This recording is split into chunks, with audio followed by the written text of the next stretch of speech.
Hey everyone, the story I'm about to tell you is so unbelievable that if I didn't know it was true, I'd think it was a Hollywood movie. What happened to 54-year-old Australian Timothy Shaddock is the perfect example of just how powerful human will can be. Now picture this. You're in the middle of the Pacific Ocean. The nearest land is 1,200 miles away, and all you have is your dog and a damaged boat. No water, no food, and nobody knows. You need rescuing. And this situation is going to last for 3 months. Yeah, exactly 3 months. And Tim didn't just survive, he kept his dog Bella alive too. So how did he do it? Well, the answer to that question is going to blow your mind. Chapter 1. The journey begins. Timothy Lindsay Shaddock was an experienced sailor from Sydney. He thought the time had come to take that big voyage he'd been dreaming about for years. In May 2023, he planned a solo journey from Mexico to French Polynesia with his 30-foot catamaran, the Aloha Toa. Now this wasn't just a weekend trip, folks. Tim had been preparing for this voyage for years. His catamaran was equipped with state-of-the-art navigation equipment, emergency supplies, and enough provisions to last for weeks. But the most important crew member wasn't any piece of technology. It was his golden retriever mix, Bella. Bella wasn't just a pet. She'd been Tim's loyal companion for years, and they were going to tackle this adventure together. Tim never even considered leaving Bella behind. After all, Bella loved spending time on the water and was a good swimmer. The plan was pretty straightforward. They'd follow a route starting from the Mexican coast that should normally take 3 to 4 weeks under normal conditions. Tim had studied the weather, plotted his course, and was prepared for the challenges he might face, or so he thought. On that beautiful morning in early May, Tim departed from the Mexican coast. The sun was shining, the winds were favorable, and the Pacific Ocean stretched out before them like a blue highway to paradise. Bella stood at the bow, her fur rippling in the ocean breeze, just as excited as her owner for the adventure ahead. Neither of them knew that this would be the last normal day they'd experience for the next 3 months. Chapter 2. When everything goes wrong. The first few days of the voyage went exactly as planned. Tim and Bella settled into their routine, sailing during the day, enjoying spectacular sunsets, and sleeping under a canopy of stars that city dwellers can only dream of seeing. The Aloha Toa cut through the Pacific swells with ease, and Tim felt like his dreams were coming true. Bella ran around the deck, sometimes swimming in the water, enjoying this great adventure. Everything was perfect until the storm hit. Now, folks, getting caught in a storm at sea is a terrifying thing. But Tim was an experienced sailor and had weathered bad conditions before. At first, this seemed like just another ordinary storm he could handle. But this storm was anything but ordinary. Violent winds were battering the catamaran. Massive waves were tossing the deck back and forth. Tim secured Bella's safety first, then began fighting the storm with his boat. In this battle that lasted for hours, both Tim and the Aloha Toa took serious damage. And then Tim's worst fear came true. The storm's intensity completely knocked out the boat's electronics. The navigation systems weren't working, the radio was silent, no GPS. Even worse, the sails were torn and the engine was damaged. But here's the real disaster. The water purification system was damaged too. When the storm passed, Tim found himself in a completely different situation. He was no longer an experienced sailor on a controlled voyage. He was a man trapped on a damaged boat, drifting in the middle of the Pacific Ocean, not knowing where he was going. And he only had his dog Bella with him. Chapter 3. First Days in Survival Mode. The first days after the storm were shocking for Tim. As an experienced sailor, he knew emergency procedures, but this situation was unlike anything he'd ever faced. First, he assessed the seriousness of his situation. In the optimistic scenario, he could be spotted by a ship passing on one of the trade routes. In the pessimistic scenario, he didn't even want to think about that. Fresh water was the most urgent issue. Since the water purification system wasn't working, he could only rely on the emergency water supplies on the boat, and these wouldn't last very long. Tim tried to think logically. He needed to drastically reduce water consumption. He calculated daily minimum amounts for himself and Bella, but the math was brutal. Current supplies could last a maximum of a few weeks. The food situation was a bit better. He had emergency rations and canned goods, but these were also limited and not particularly suitable for Bella. And then Tim made a critical decision for survival. He would start fishing. Now, folks, under normal circumstances, fishing is a fun activity, but when your life depends on it, the situation changes completely. Tim had basic fishing equipment, but he wasn't a professional fisherman. In the first days, he had very little success. He could catch small fish, but he was worried about how to prepare them. Eating raw fish carried the risk of disease. But since fuel was limited, cooking options were also restricted. The situation was even harder for Bella. Dogs can eat raw fish, but was a constant raw fish diet healthy for her? Tim was worried about this, but he had no other choice. Chapter 4: Routine and Hope. Days turned into weeks, weeks into months, and Tim and Bella developed their survival routine. Each new day began with the same challenges: water, food, and hope for rescue.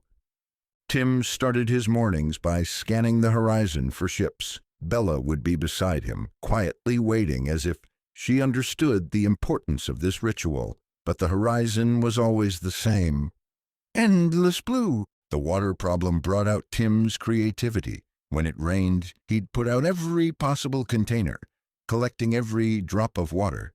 He turned tarp into water collection funnels. He'd lay out cloths at night to collect dew. He even started using his own t-shirt to catch dew. Tim's water collection system became increasingly sophisticated. He cut plastic bottles on the boat to make funnels, optimized rain gutters. Every rainstorm had now become a life-saving opportunity. But it wasn't enough. The water shortage was so serious that Tim could only drink a few sips of water per day. His body weight was dropping rapidly, sunburns weren't healing, and he experienced constant dizziness. His lips were cracked. His tongue was swollen. Bella's condition was even more worrying. Dogs are more sensitive to dehydration than humans. Tim tried to give Bella more water by sacrificing his own share. Bella's nose was dry. Her eyes had become dull. The dog was no longer as energetic as before, mostly lying in the shade, staying motionless. Tim could understand his own health condition by observing Bella's state. However the dog felt, he was in a similar condition. This strangely helped them. They were both experiencing the same hardships and understood each other. On the food front, Tim was starting to master fishing. Desperation drove him to find creative solutions. He turned metallic parts on the boat into fishing gear, tried different bait techniques. Small, shiny objects attracted fish. Discovering this was crucial. In the first weeks, he could only catch small fish, but his technique improved over time. He learned what hours fish were more active, discovered which weather conditions increased his chances of catching them. He started eating the fish he caught raw. He experienced nausea the first few times, but his body gradually adapted. Bella also got used to raw fish and even started to like it. Tim would break the fish into small pieces for Bella, making it easier for the dog to chew. The most interesting thing was how quickly both of them adapted to the raw fish diet. It was surprising how flexible the human body could be when in survival mode. But perhaps the most important survival factor was Bella's presence. Tim would later confess that if he had been alone, he probably would have lost hope in the third week. But Bella's responsibility kept him alive.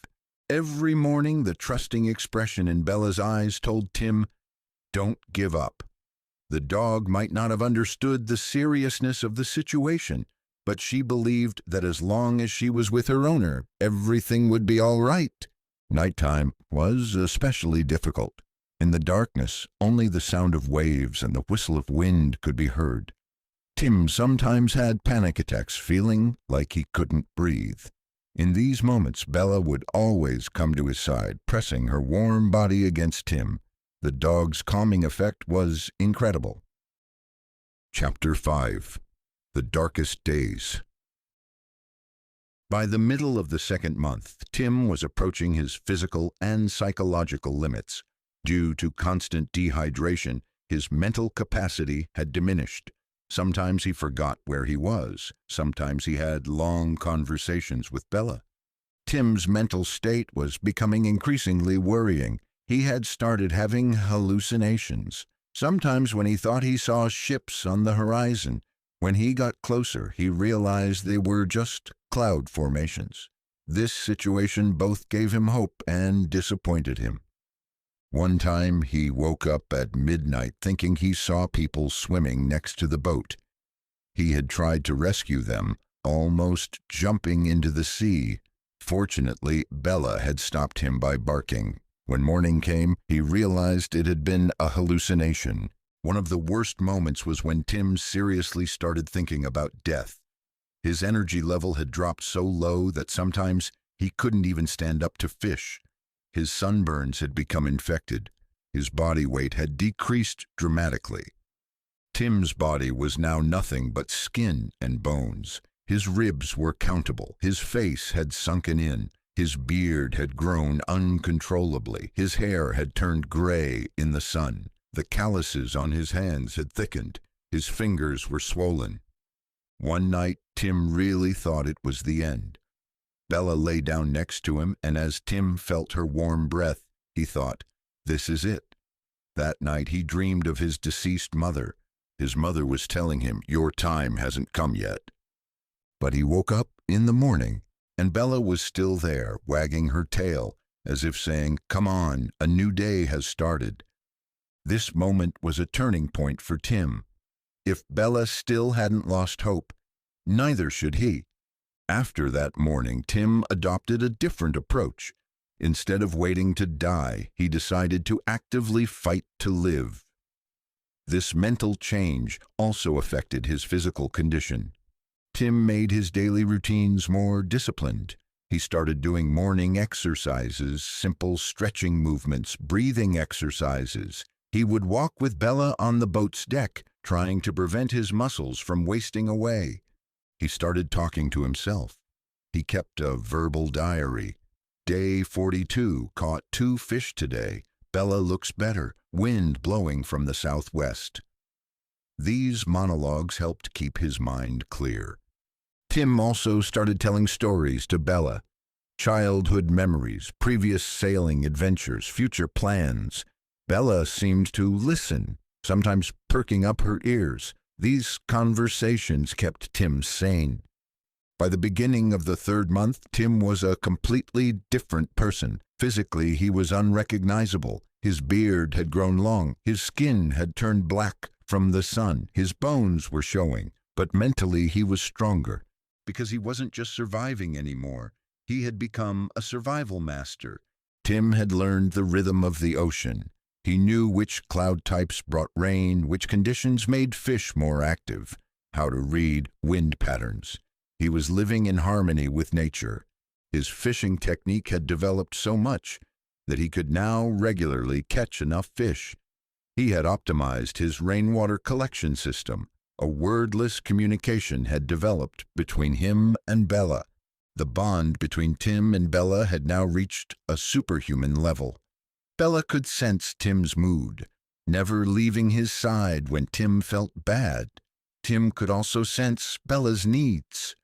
Strangely, both of their adaptation to these harsh conditions had made them stronger. Their bodies needed fewer calories. They had learned to minimize water loss.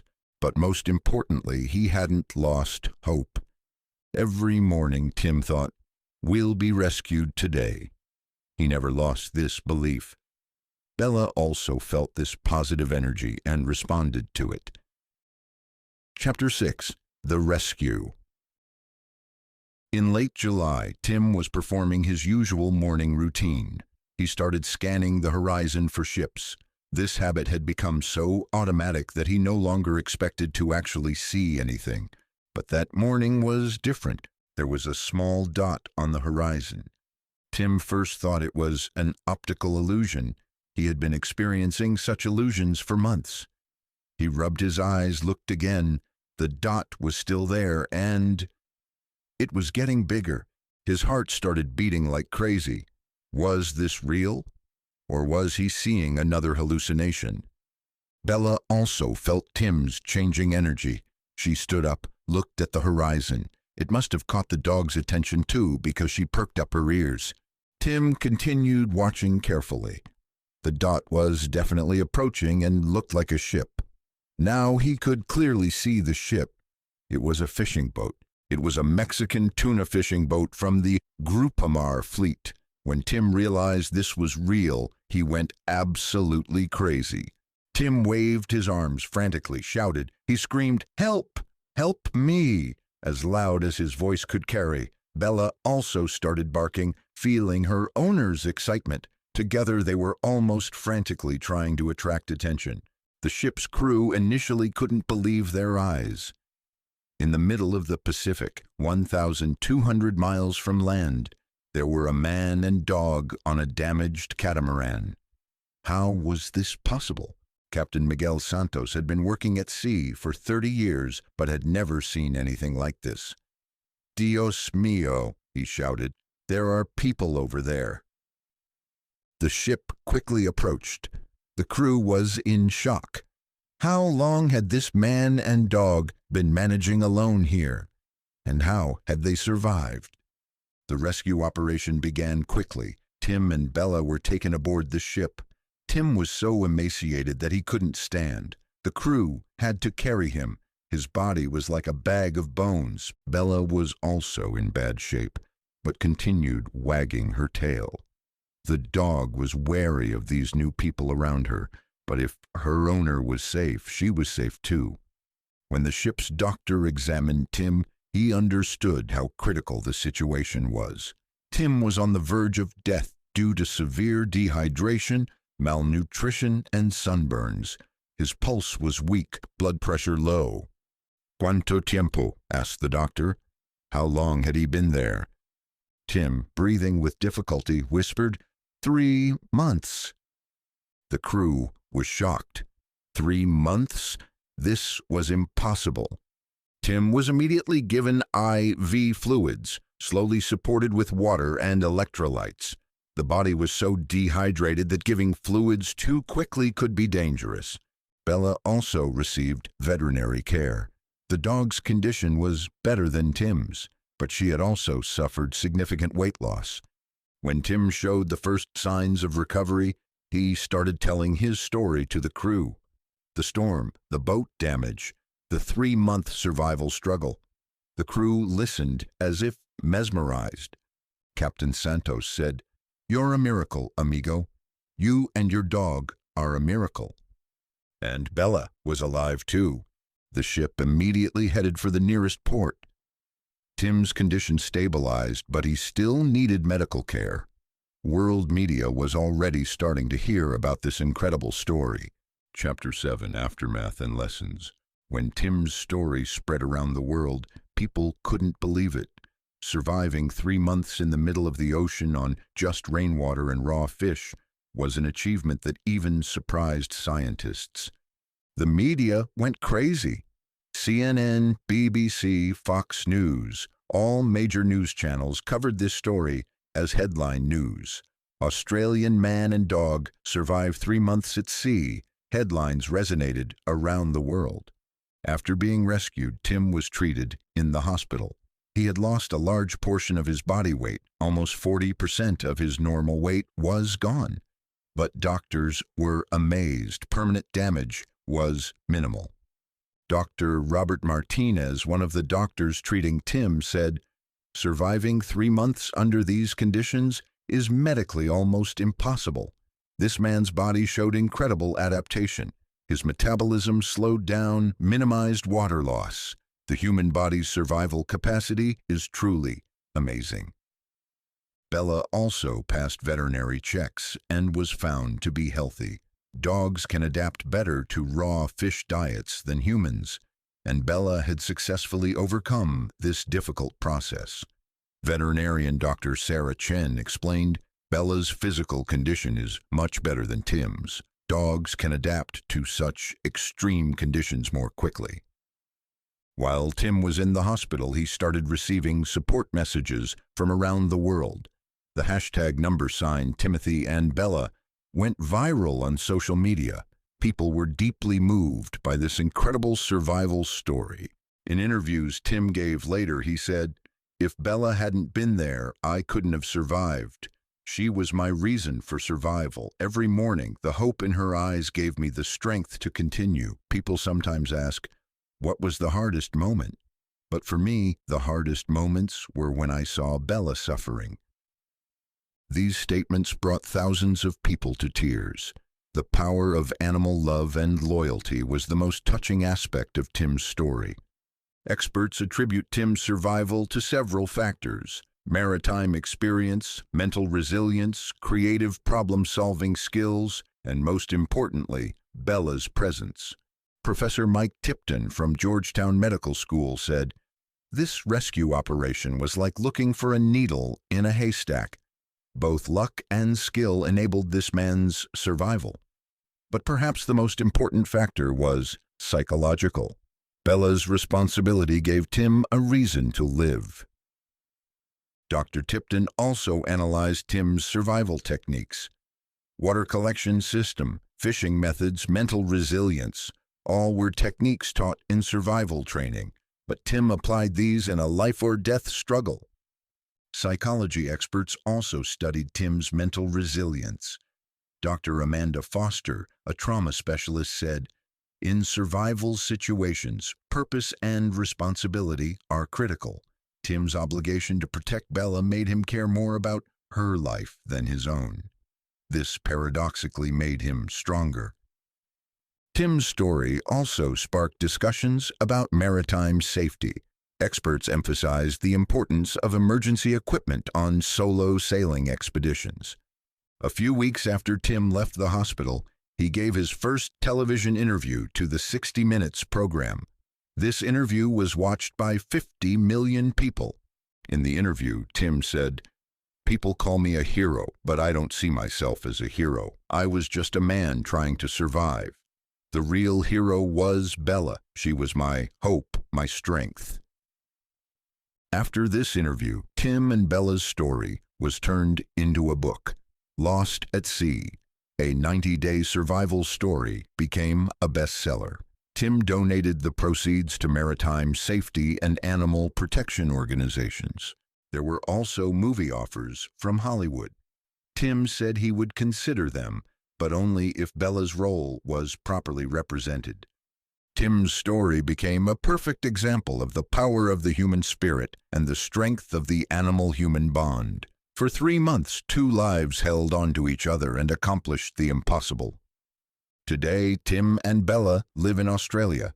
Tim continues sailing, but now prefers safer routes. Bella is still Tim's most loyal crew member. This story teaches us this: the power of human will and love can create miracles even in the darkest moments. And sometimes all we need to survive is having someone who loves us by our side. Folks, that's how Timothy Shaddock's incredible story ends. I hope this story moved you too. Write what you think in the comments, and if you want to hear more incredible survival stories like this, don't forget to subscribe to our channel. See you in the next video.